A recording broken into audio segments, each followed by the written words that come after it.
Okay, guys. It's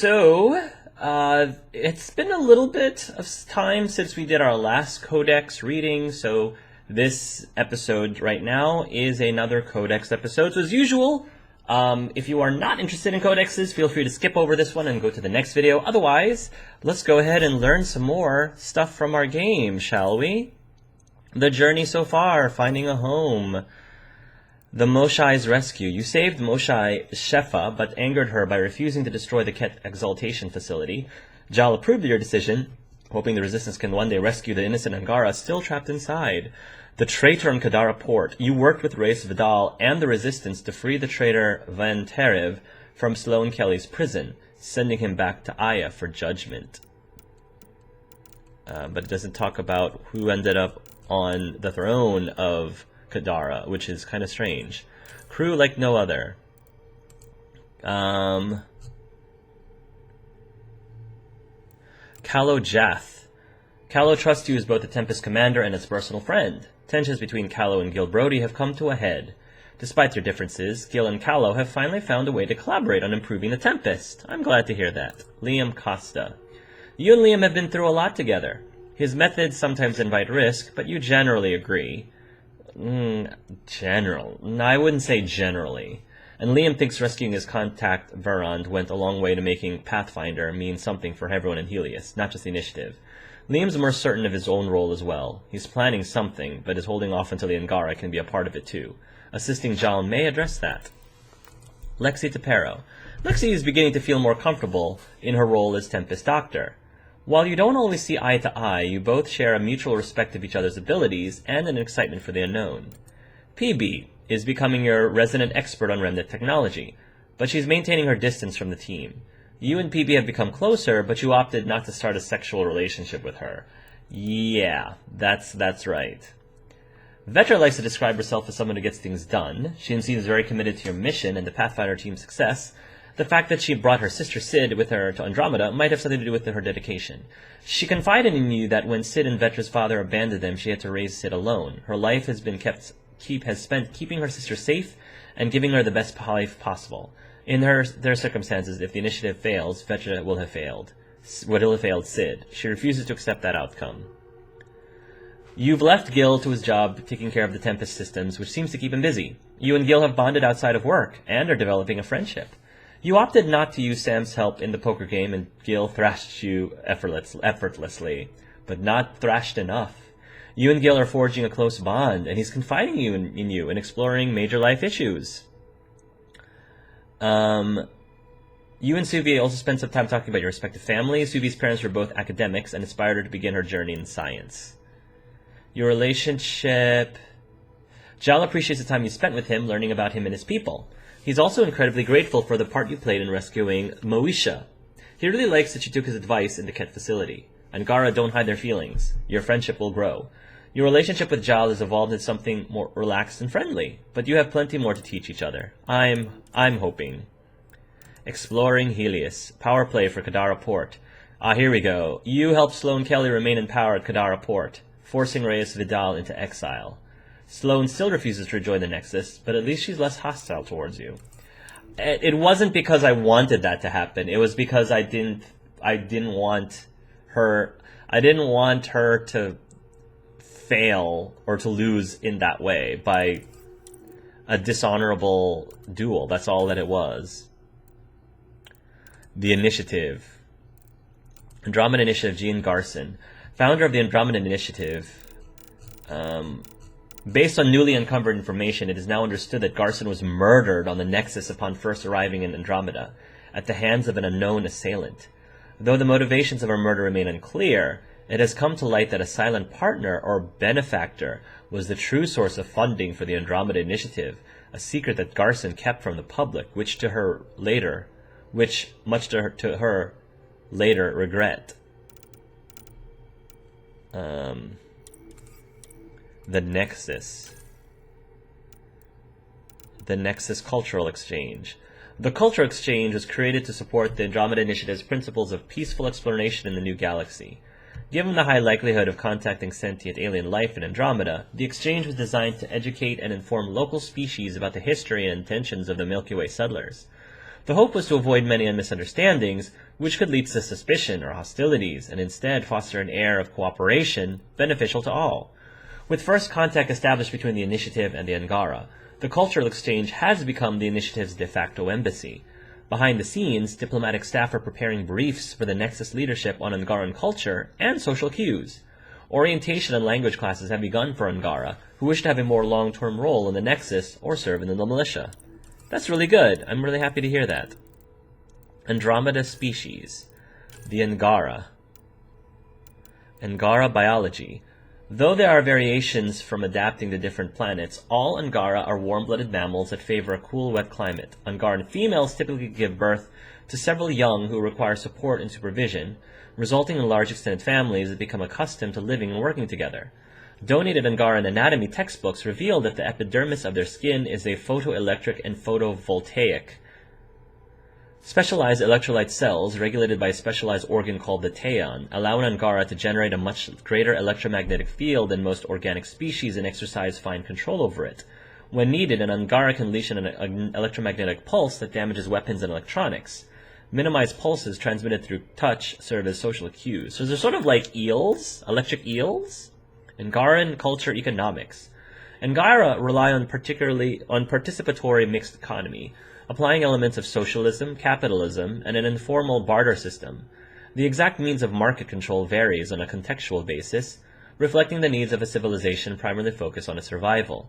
Basic goods and services deemed essential to life are provided as fundamental rights, with citizens voting annually to determine exact resource allocations.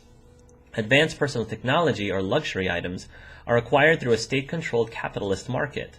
Producers and vendors are licensed by the government and monitored by arbiters to ensure they don't negatively impact essential services. Within families and tight-knit organizations like the Resistance, individual members freely trade goods and services without using currency.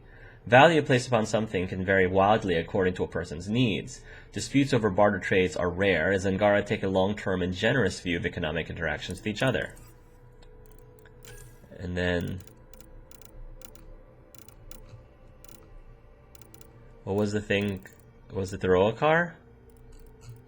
I don't know what was. The Angara decades to study cat technology firsthand.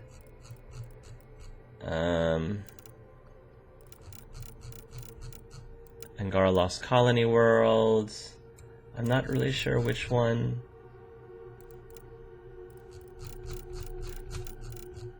Our encounter in Havarl with the Angara called Tavos, believed to be a reincarnation of an ancient Angaran champion, has provided some scientific evidence for this belief in reincarnation. I think we already did that. I'm sorry, guys. I don't know which one was the one that was new. I'm sorry, guys. That's annoying. The Archon. The individual known as the Archon is the leader of the Ket. According to the Moshai, the Archon is focused on Meridian, the control center for the Remnant Vault network. In his hands, Meridian could be used to devastate the planets of the Helios cluster, rendering them uninhabitable and giving him a hold over all sentient life here. Though he reportedly knows its location, the Archon has been unable to develop an interfacing method, meaning the greater secrets of Remnant technology are closed to him. See, I don't even think that's it. I don't think the Archon's the bad guy here. I feel like the Ket's ultimate plan, or one of their ultimate plans, is to get rid of the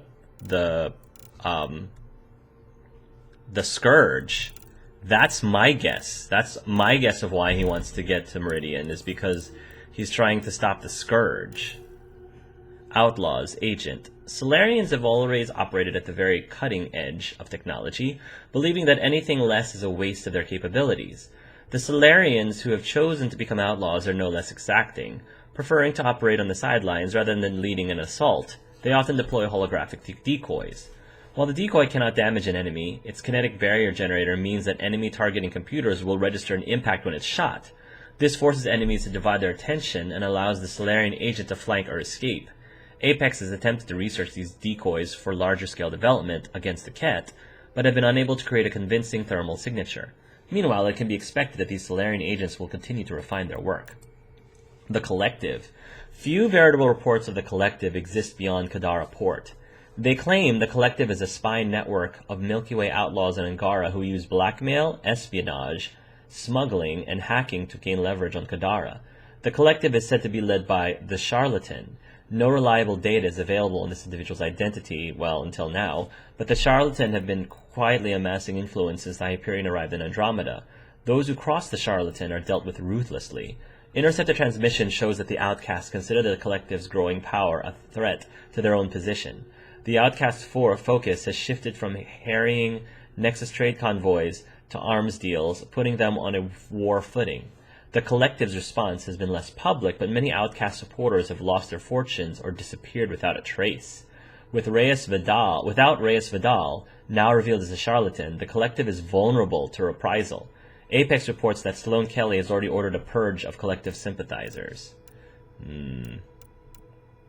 Hopefully they won't get Reyes. Reyes Vidal. Like many exiles, Reyes Vidal's screening interviews and personal records were corrupted during the mutiny on the Nexus. Internal staffing emails show he was a pilot assigned to shuttle N503 call sign Anubis. But beyond that, very little is known about Reyes' life before arriving in Andromeda. Since the Nexus uprising, Reyes has made a name for himself as a smuggler working out of Kadara port. While most exiles on Kadara feel pressure to choose between joining the Outcasts or the Collective to be successful, Reyes proudly claims to be a free agent, and even does jobs for the Angaran resistance. Despite being known as a reliable smuggler who always gets the job done, Reyes is notoriously bad about paying his bar tabs, with the exception of Tartarus, where it's rumored he has worked out a deal with Kia and the owner. After we thwarted the Collective's coup of Kadara Port, Reyes has been on the run from Sloane Kelly. Sloane Kelly. Before her appointment as Director of Nexus Security, Sloane served in the Alliance, but was discharged after punching a superior officer for bureaucratic BS.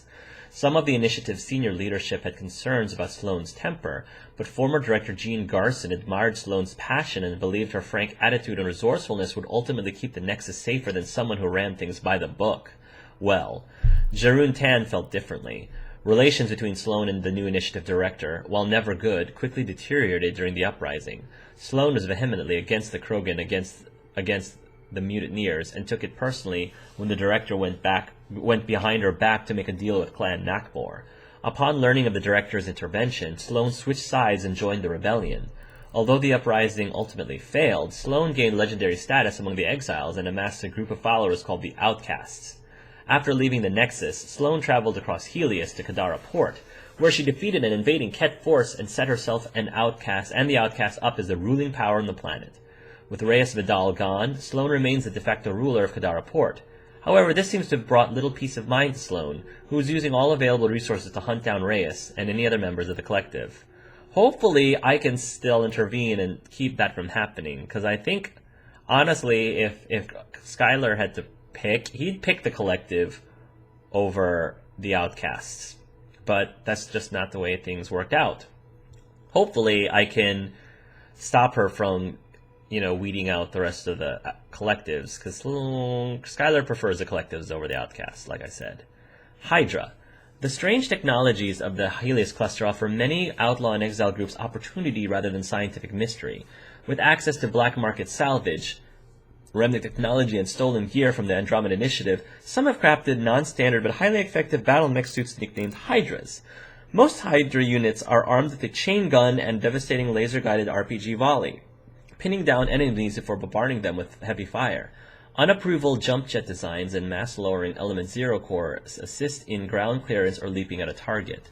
The sheer weight and impact of the Hydra unit can crush enemies or force them to fall back. Apex officially classifies a Hydra unit as a Priority Zero threat, though unofficial communications often use the acronym BFM. I think that's everyone. The Remnant. Remnant Data Core. The box that PB found in the vault on EOS appears to be a Remnant data storage device. PB calls it a data core and has dedicated her time to unlocking its secrets, as she is convinced that it may contain more information about the Remnant builders. Close observation has revealed that the circuitry found within PB's relic boxes often matches up to circuitry found deep in Observers and other Remnant creations. It is possible that they were used to deliver command routines to Remnant machines. POC. After months of studying and tinkering with the Remnant, PB was able to strip out an Observer's operating protocols. Using remnant technology found in the vault on Eos along with other pieces scrounged from ruins, she has discovered how to program the observer to obey her commands. This is POC, Proof of Concept, a remnant observer that now works for PB. POC has no combat abilities. It apparently exists for PB's amusement and perhaps companionship, but she has repeated her work and created a combat-ready version that can be deployed in the field. For ease of discerning between the two, this combat model is called ZAP. PB's success in merging Remnant and Milky Way technologies is very promising, and she has begun to apply the principles involved to other systems, including those on the Tempest, which is kind of exciting. Okay. Planets and locations. Aya. With relations warming between the Initiative and the Angara, diplomatic overtures continue. The Initiative is opening an embassy on Aya with Paran Shi's approval, while extending invitations to Angaran diplomats and scientists to tour the Nexus. Our culture exchange is beginning several cooperative programs intended to foster better understanding between the various Milky Way species and the Angara. Meridian.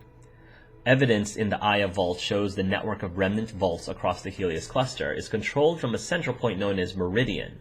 When properly connected to Meridian, the vaults function as designed, terraforming and maintaining planetary conditions to make planets suitable for life. When disconnected, the vaults appear to either go into standby, as seen on Eos, or malfunction, as may have happened on Habitat 7, with disastrous consequences for their planet. This proves Meridian's central importance to remnant vaults and the planets of the Helios cluster. Whoever controls it can theoretically affect vault function, meaning they could control or disrupt the ecology of entire worlds. According to Moshe Shefa, the Archon is aware of Meridian's location, but has been unable to make use of it. This offers a new urgency to solving Meridian's mystery. Kadara was of great interest to the Andromeda Initiative after it appeared on long-range surveys. Seemingly abundant liquid water and an oxygen-mixed atmosphere made it a strong candidate for settlement, earning it the designation Habitat 4. Closer-range surveys now reveal that Kadara's water sources are tainted and unpotable. Of great concern is a large settlement known as Kadara Port. Reportedly, once a trade port for the Angara, it has been adopted by exiles, pirates, and mercenaries who use it as a staging ground. Kadara Port is considered a rogue state by the Nexus, giving it strong ties to the exiles, and Initiative personnel are advised to keep their distance. Sloane Kelly, leader of the pirate outcasts, has now cemented her hold on Kadara Port and pledged to defend any outposts on Kadara from other exile factions. Officially, the Nexus still has no diplomatic ties with Kelly. Unofficially, the Apex bounty on Kelly has been quietly withdrawn. Ditaean, the Initiative outpost of Kadara, has had a smooth initial deployment. The outpost is led by Christmas Tate, formerly of Mining Company 7 on Mars. Sampling shows that activating Kadara's vault has dramatically improved water quality. New algal blooms and microbial life have emerged, which eat and metabolize sulfide minerals in the water before serving as food supply for larger animals. Ditaean should not require more than standard water trading. Cool. And technology. Settling Helios. Terraforming. Terraforming is the science of making planets more viable for life. Soft terraforming involves the introduction of bacteria or ocean algae to bind to toxic gases or adjust a hostile ecology. Hard terraforming is often conducted on arid planets with a thin atmosphere, using the impact of a comet or asteroid to warm the planet before introducing microbial life. This process can take centuries.